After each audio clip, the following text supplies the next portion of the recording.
como reconhecer os sintomas de uma perda auditiva? Então, pode começar com um simples zumbido, a pessoa começa, estou com zumbido, então não passa zumbido, vai ver, tem uma perda auditiva, realmente dificuldade para se comunicar, né? Aumentar o volume da televisão, do rádio, assim por diante, entendeu? Então a pessoa já vai vendo, às vezes os familiares, as pessoas idosas, a pessoa começa a se isolar, porque não consegue entender a conversa. Ambientes barulhentos com muita conversa também a pessoa acaba tendo dificuldade de compreender, aí se isola, entendeu? Certo. Tá? Então isso também acontece. Aí os familiares ou a própria paciente acaba notando isso, e acaba procurando e fazendo uma audiometria e a gente acaba se certificando do tipo de perda auditiva que ele tem.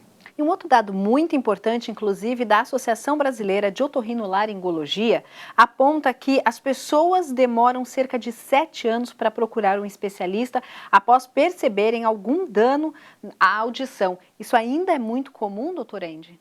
Então, isso é um estudo dizendo a média, né? Sim. Mas tem pessoas, como eu te falei, tem pessoas que são muito mais, têm uma percepção muito maior. Aconteceu uma coisa, já vai ver. Opa, está alguma coisa diferente, já vai ver. Outras são mais, assim, não tão, uma perspicácia não tão maior, tão grande, acabam deixando, porque o outro, às vezes é um lado só, o outro ouvido é bom, e acaba, o próprio corpo vai habituando, fica difícil aí, porque o próprio cérebro acostuma, Sim. entendeu? Aí a gente, porque na verdade uma coisa que a gente escuta mesmo, o processo do som, do processamento do som, o entendimento do que a gente fala, é no cérebro.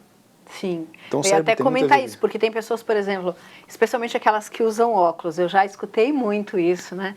Fala assim, eu estou sem óculos, eu não escuto o que você está falando, mas não é porque não escutou, é porque não consegue entender uma vez que não está olhando para o outro, né? Às vezes as pessoas têm o recurso de leitura labial. Sim. Então você já escuta pouco.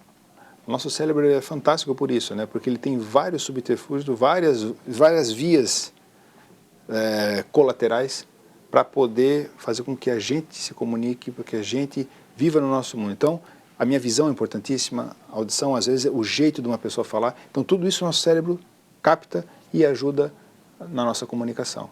Entendeu? Então, às vezes, falha uma coisinha, mas o olho, a pessoa começa a ter, a audição não está muito tão boa, mas ele foca na leitura labial e acaba se virando bem. Certo. Entendeu? E quando a pessoa tem duas deficiências, visual e auditiva, aí realmente fica mais complicado. Fica mais complicado, e aí o otorrino tem que estar mais em cima para tentar o quanto antes reabilitar tanto o otorrino como o oftalmo. Às vezes tem doenças de visão, problemas de visão que são irreversíveis, assim como o problema de audição também é irreversível. Sim. Hoje em dia nós temos dentro da nossa especialidade a vantagem de ter uma gama enorme de tecnologia para poder reverter uma perda auditiva, certo? E fazer com que uma pessoa com uma surdez profunda possa voltar a ouvir. Aí, nesse caso, é importante que a gente também esclareça as pessoas que não é porque elas estão envelhecendo e que seja um processo natural, né, do envelhecimento, a perda auditiva, que é normal ficar sem audição. Né? Elas precisam buscar esse recurso, porque às vezes essas pessoas, por acharem que mas é normal perder realmente a audição na terceira idade, não buscam também a ajuda do especialista. Existem né, pessoas que não querem ficar com deficiência auditiva e outras que acham que é normal e que está bom assim, não atrapalha muito. Às vezes tem aquele estigma, né? Aquela vergonha de usar aparelho para não dizer que é surdo. Então a pessoa, apesar de ter aparelhos auditivos muito pequenos, hoje em dia quase imperceptíveis, mas ainda existe aquela coisa de que não, poxa, eu não quero ser taxado de surdo. Então, um preconceito que está mudando e que deve ser mudado, Sim.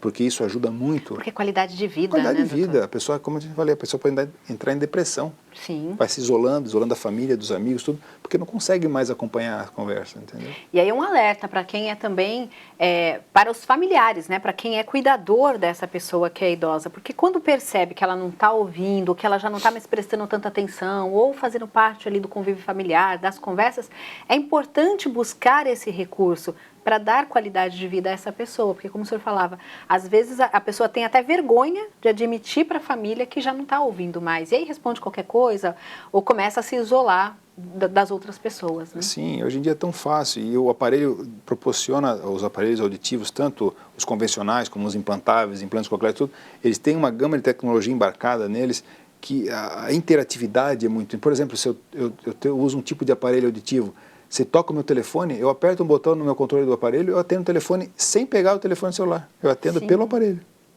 Entendeu? Então, é uma facilidade muito grande.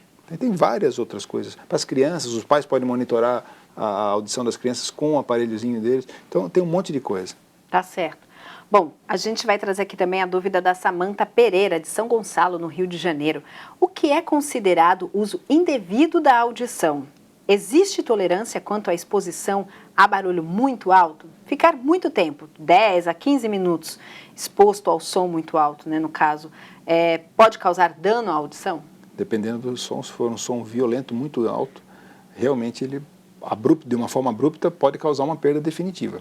Certo. O que acontece? Algumas pessoas, alguns pacientes, fui num show, mas corrida de Fórmula 1. Ou corrida de Fórmula 1, qualquer coisa muito barulhenta. Então, no futebol, que tem um monte daquelas cornetinhas, Sim. aquelas coisas, a pessoa sente aqui a audição, um abafamento na audição. E que pode ser temporário, dependendo do grau. Porque dentro do nosso ouvido interno ainda tem uns filtros que protegem contra isso. Mas quando o som é muito intenso, que chega a lesar quase até a célula mais interna que tem, isso pode ser irreversível. Tá? Certo. Então, vai depender também de pessoa para pessoa. Tem pessoa que é mais resistente, tem pessoa que é menos resistente, tá? Tem pessoas que são mais sensíveis, outras menos. Às vezes vai num show, sente que deu uma inflamadinha nessas células, uma intoxicada pelo som nas células ciliadas externas, por exemplo, do ouvido. Então, tem a sensação de alguns dias ficar com um zumbido, uma pressão no ouvido, que o corpo vai recuperando, daqui a pouco melhora. Passou. Tá? Mas qualquer sintoma que a pessoa tenha, mesmo que seja leve, zumbido leve, que não tinha antes, e que persista um dia, 2, 3, o ideal é procurar o otorrino para ver o que está acontecendo. Graus de zumbido, doutor, como que eu sei que esse zumbido que eu estou tendo no ouvido sai da normalidade? É a duração realmente? Nossa, não dá para... Sabe por quê? Vai depender muito de cada pessoa. O zumbido está muito ligado ao sistema límbico, que é das emoções. Tem pessoas que têm zumbido que dizem, eu não aguento o meu zumbido. Certo. E se for ver, o zumbido dela é até menor do que uma outra pessoa que tem um zumbido alto, mas convive bem com o zumbido.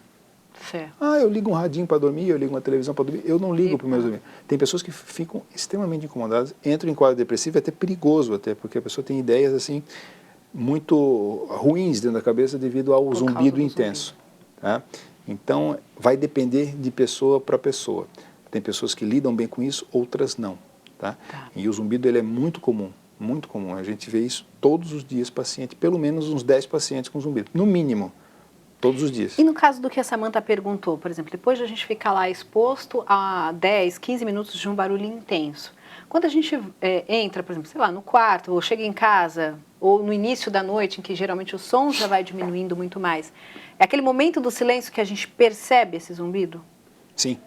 Não só o barulho, tá? Às vezes, por exemplo, esses energéticos, essas bebidas energéticas, ou excesso de cafeína, excesso de café, isso tudo pode também irritar o labirinto. E a pessoa ou pode ter tontura, ou pode ter um zumbido ou até uma perda auditiva parcial, que na maioria das vezes reverte, tá? Mas tem que ficar também assim atento a esse tipo de excesso, esse tipo de tudo que seja muito açucarado, então, né? Assim, açucarado, tudo que tenha excesso muito de açúcar, estimulante, tipo energético, tipo cafeína, entendeu? Um excesso de chocolate também. Tá? Isso tudo pode levar a uma irritação do labirinto, uma irritação do meu sistema auditivo também, e que vai repercutir num zumbido, uma pressão no ouvido, ou até mesmo uma sensação que está ouvindo menos. Certo. Diagnóstico precoce é o essencial para que o tratamento seja mais rápido ou mais leve até para a pessoa? Claro, porque por trás de uma perda auditiva, por trás do zumbido, eu posso ter desde uma coisa insignificante, uma cerinha, até um tumor. Certo. Tá? Então, nesse meio do caminho eu posso ter uma cera, eu posso ter uma malformaçãozinha de ouvido, eu posso ter uma alteração nos ossinhos da audição, eu posso ter um catarro no ouvido. Em criança é muito comum, uma das principais causas de perda auditiva em criança é catarro no ouvido, otite média secretora que a gente chama, em crianças em idade escolar, pré-escolar. Otites crônicas, tá? Doenças genéticas de expressão tardia, a pessoa nasce com a audição normal e vai perdendo aos poucos. Então, tem uma gama enorme que o especialista tem que olhar com um olho crítico, um olho especializado e fazer o diagnóstico, é o principal. Porque às vezes um zumbido de um lado só, por exemplo, pode estar escondido um tumor. Certo. No nervo da audição, por exemplo. Uma dúvida que a Sueli teve lá, quando perguntou para a gente sobre essa coisa do tratamento, né? Se tratar com remédios que levem à perda auditiva. Me fez lembrar também um outro lado dessa questão, que está aí também no diagnóstico, né? Porque às vezes a pessoa tem uma dor de ouvido, e a gente sabe que dor de ouvido é algo terrível, né? Porque é incômodo, realmente, é uma dor que incomoda, né?